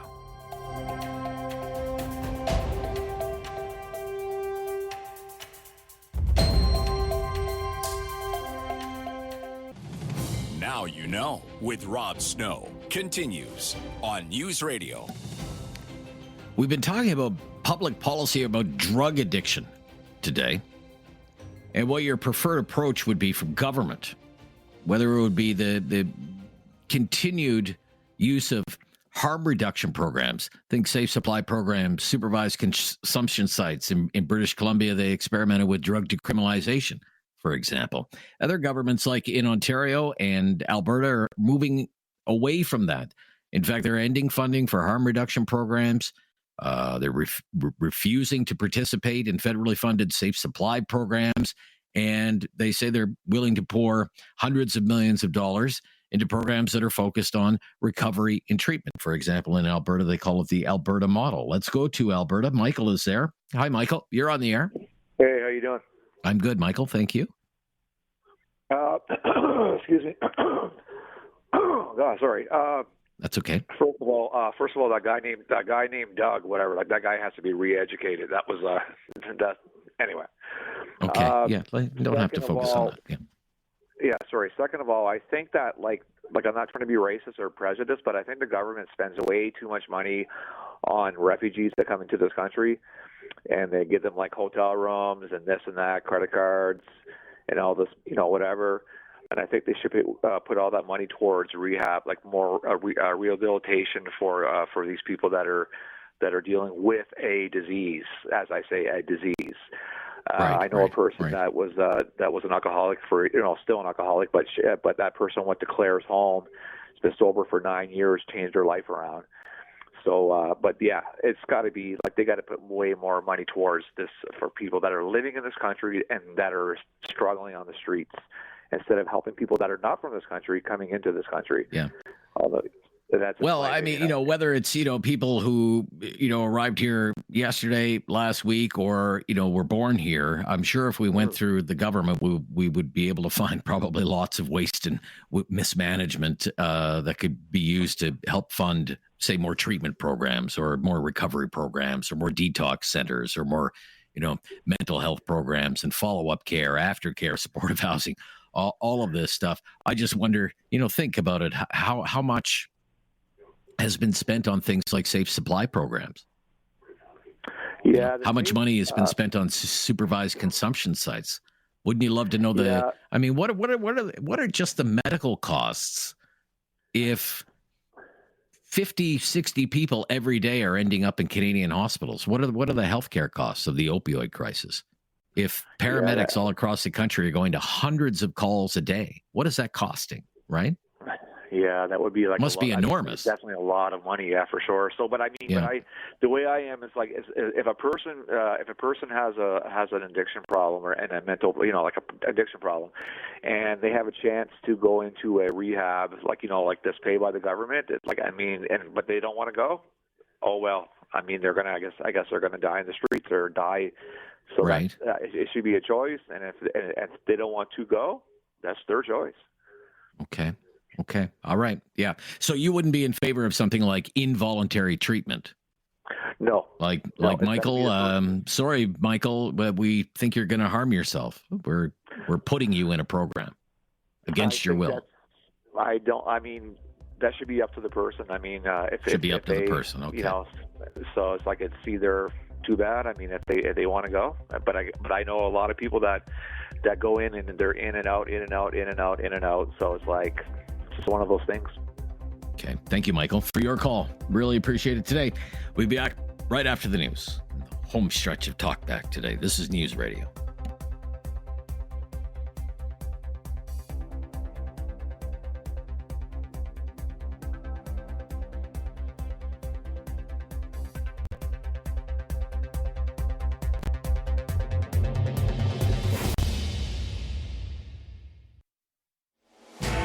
something on your mind you want everyone to know? Call now. Hello. 1-833-668-2577. It's Talk Back on Now You Know with Rob Snow.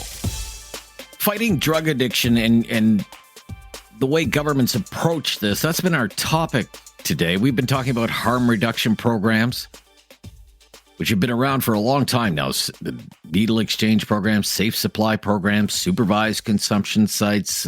BC decriminalized drugs for a while and recriminalized drugs after it didn't go so well, and there was a lot of public backlash. But now there seems to be a change underway, certainly with some provincial governments are choosing instead to focus a lot more of their funding for this on programs that offer recovery and treatment. And in fact, they are moving full circle away from harm reduction programs, refusing to fund harm reduction programs. I mean, these have been around for a long time. As I said, needle exchange programs, because of the problems of spreading HIV, hepatitis C. That was kind of the first real big step toward a harm reduction program. Then there were supervised injection sites, physical sites, Insight in Vancouver on the downtown east side. That was the first one in British Columbia. The Harper government at the time tried to shut that down. It went all the way to the Supreme Court. It lost that court battle. And now there are supervised injection sites all over the place. David can tell you what, there are like 4 or 5 of them, David, in Ottawa. And when I talk to people in this field on the front lines, I've done many interviews over the years about this. They tell me, they're all very busy, and they think more are needed.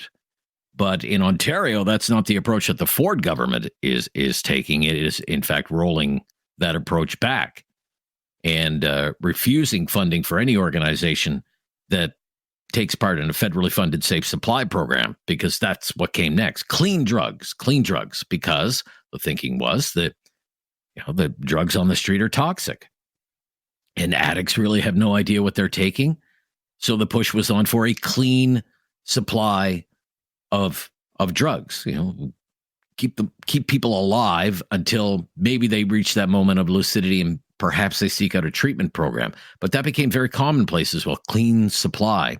And as I mentioned, governments are reversing course on that. And then the big stop on the journey was decriminalization, which they had in British Columbia with the blessing of the Trudeau government. The federal government had to give British Columbia permission and exemption from the federal drug laws in order to experiment with that. And the federal government went ahead and did that. But then in British Columbia, there was a lot of backlash.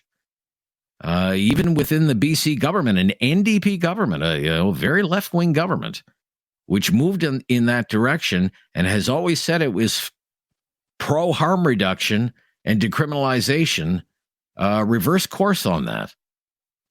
Because there was a lot of backlash about open drug use. And the government moved to restrict the open use of drugs in public places. And in fact, that was challenged in court. The BC government, in an election year, passed a law saying, okay, you can't use illegal drugs in parks and on beaches and in sporting fields. And it passed through the BC legislature, and a judge actually shot it down and issued an injunction against the enforcement of that law.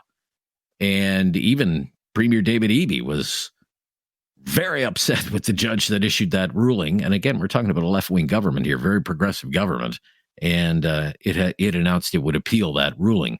But the ultimate goal in that whole court battle is decriminalization. The people fighting the BC government's law on banning the open use of illegal drugs in public places, they see that as a threat to the entire decriminalization effort. And yet, despite the back and forth and the reversals, the crisis goes on. And whatever improvement there has been in the opioid crisis, it's been minimal. at best. And people are still dying. On average, 21 people are still dying every day.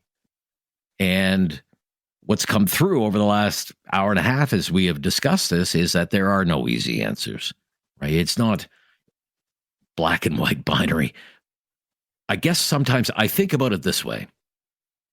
If you had a stretch of highway and every single year there were more accidents on that highway than the year before, so much so that if you put it on a chart and you saw a straight line going up, wouldn't someone in government somewhere think, maybe we should do something about this stretch of highway?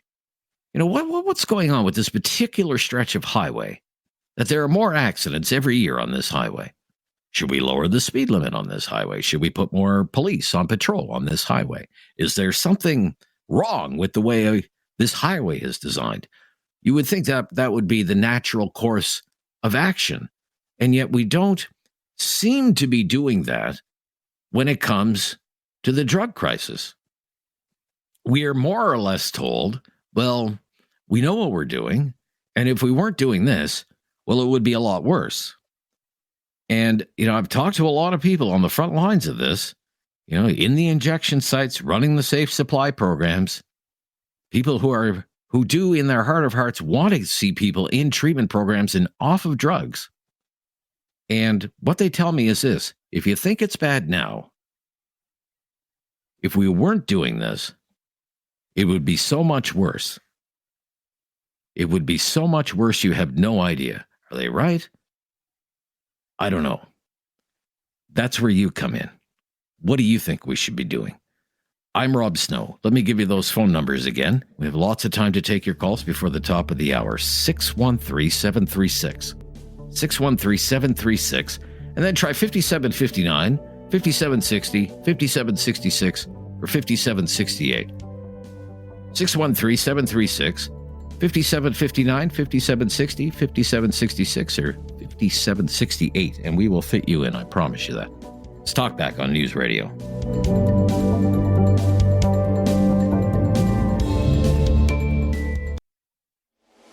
Have something on your mind you want everyone to know? Call now. Hello. 1-833-668-2577. It's Talk Back on Now You Know with Rob Snow. On approaches you would like to see when it comes to fighting drug addiction. What should government be doing? John in Calgary. Hello, John. Hi, John. Hi, Rob. Thanks for having me on. You're welcome. I usually agree with what you say. I love you like a brother, but I just don't agree with your analogy or some of the comments coming in. And, you know, there's a few points here, but, you know, safe consumption sites and decriminalization just normalize what is a terrible, terrible scourge on society. So we should definitely not have any limitation on legal effect.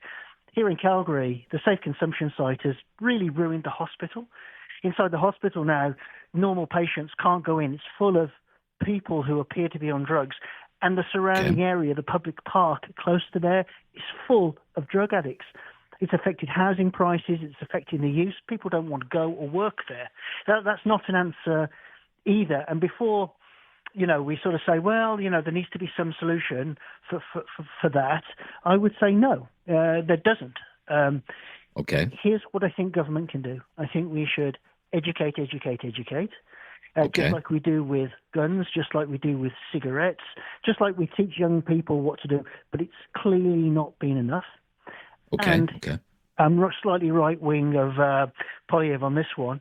We should make it illegal to be on the streets with consumption or being on drugs. And the reason I say that as an extreme measure is I want to, with that legislation, I would cause local government to have to house people who are on drugs, and that would form their reconstruction into recovery. But make it illegal. If I go downtown in Calgary, you know, it's really sad. The streets are full of people on drugs. It makes it an unpleasant place to be, and it makes you feel unsafe. So if you legislate that local government has to deal with this, let's create the recovery side. So, and I think finally, Rob, before I go, I think we are moving to a more right-wing society it's caused by Trump, and I think it's just where society's going. And we're going to have to get stronger with dealing with people on the streets. But for the 99% of people not affected by this terrible, terrible disease, it's not fair that they have to suffer looking and watching when they're paying for paying for whatever the solution is. Sure. Thank you. I love you too, like a brother, for calling me and saying that. No, thank you. I think we see eye to eye more than you think. I'm just trying to present all sides of it. Of course, I really appreciate your call, John, because I've taken calls like that over many years as this scourge has taken hold, and people don't like what they're seeing in their communities because of how bad it is. It's bad in the nation's capital, where David and I are. Don't like seeing people passed out on the sidewalk, hunched over like zombies, overdosing on buses and trains or at a public transit station. I mean, David's had personal experience with that, right, Dave? I mean, you're so close to it right there. You're downtown. You've seen it all. Yeah, right? I said a week or two ago when I was filling in for you, Rob. I pointed out that it becomes very normalized, and you stop really registering it when you're exposed to it every day. But if I leave my house, and I live about 1.5 kilometers from Parliament Hill, if I leave my house and walk to the House of Commons, I will see somebody using fentanyl on the way there. There is no way to walk around my neighborhood without seeing people using and selling drugs. It's everywhere. It's just everywhere. And the social disorder. People don't like the increases in crime, the break-ins into cars, into homes, into businesses, business owners in tourist areas where we live, showing up in the morning to open up a cafe, and there are people sleeping on their front step. And when it comes to the next election, whenever that starts, is this going to be the big issue? Probably not. Trump will be the big issue. But we could be into an election campaign in less than a month from now. When it comes to this particular issue, there will be very different approaches on offer. You have Poilievre, the leader of the Conservative Party, during one of the interviews I did with him last year, said he wants a total change in the approach to dealing with this. Harm reduction, safe supply, decriminalization, not on. Prefers the Alberta model of treatment and recovery, and of course howls of outrage about that. That the Poilievre approach is heartless and it's cruel and it dooms people to a certain death. You have to understand, and Adam Szebo's reporting in the National Post has uncovered this. This is harm reduction is very entrenched, like it's dogma now. Harm reduction. There are people in the field of drug addiction who will speak to Adam Szebo only if he won't name who they are. Medical specialists in addiction who think we've gone down the wrong track here, but they'll only speak to the news media on the condition of anonymity. Why? Because they fear professional repercussions. I'm Rob Snow. We'll be back. Debbie, you just hang on the line. We'll get to your call, but it'll have to be right after this. I'm Rob Snow. It's Talkback here on News Radio.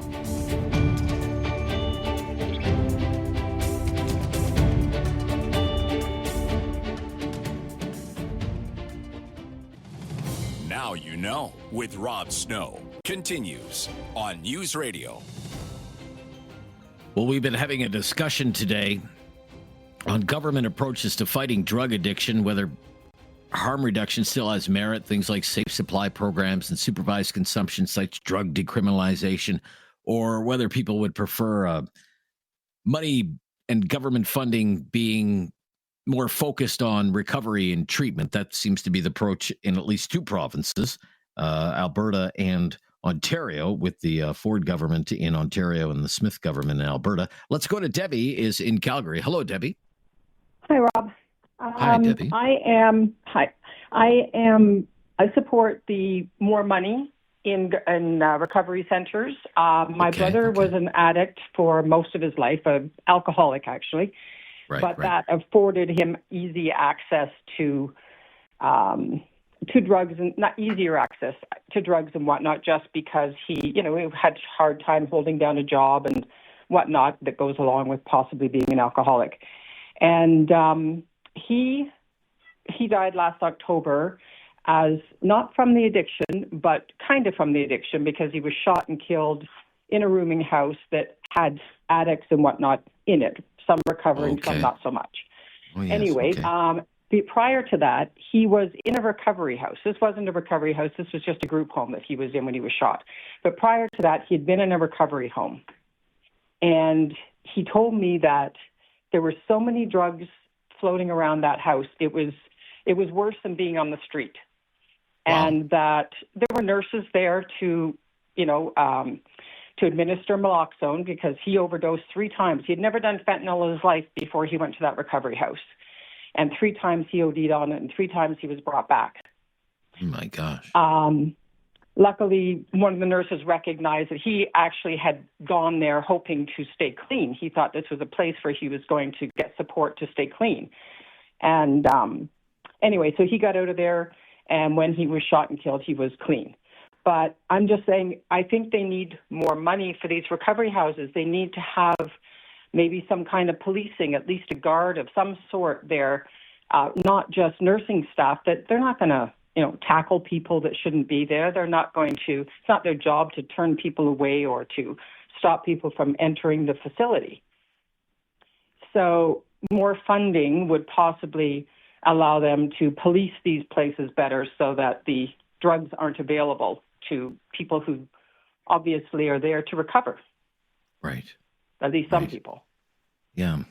So, I think you called me before about your brother. Yeah. Yeah. I think you called me before about your brother, I believe. I did. It was shortly after. I don't remember what the topic was that day, but yeah. Oh, I know what it was. It was because the news report had been so bad. It had been so off. That's right. About his killings. But yeah. So, but I just think they need more money and more, if they're going to have recovery houses, then they need to be properly policed or properly administrated. Right. Yeah. And a couple of callers have raised the issue of aftercare, and taking, once people kind of maybe even go through the initial steps or go through a 12-step program or whatever kind, 30-day program or 60 days or 90 days, okay, then what? How do you make sure that the person stays on the right path, that they're truly set up for success? Because if they go back to something like precarious housing, or their inadequate social supports, whatever,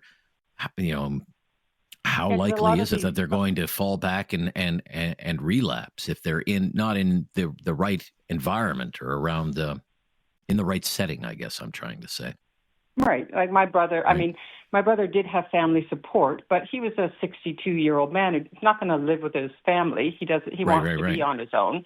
And there's a lot of people whose families would turn them away. They're, no, I don't believe you're going to stay clean. You're not coming into my house. I've got kids. Burn too many bridges, right? Yeah, exactly. Okay. So, but I need more money. Very complex. Yeah. Thank you, Debbie, for your call. You're welcome. And talking about it again. Appreciate it. Thank you for all your calls today. Really appreciate it. We'll be back tomorrow. Friday Free for All Talk Back coming up tomorrow. David and I are headed home to shovel. Lots of stuff to do after the Snowmageddon in central Canada. The latest breaking news is coming up next. This is News Radio.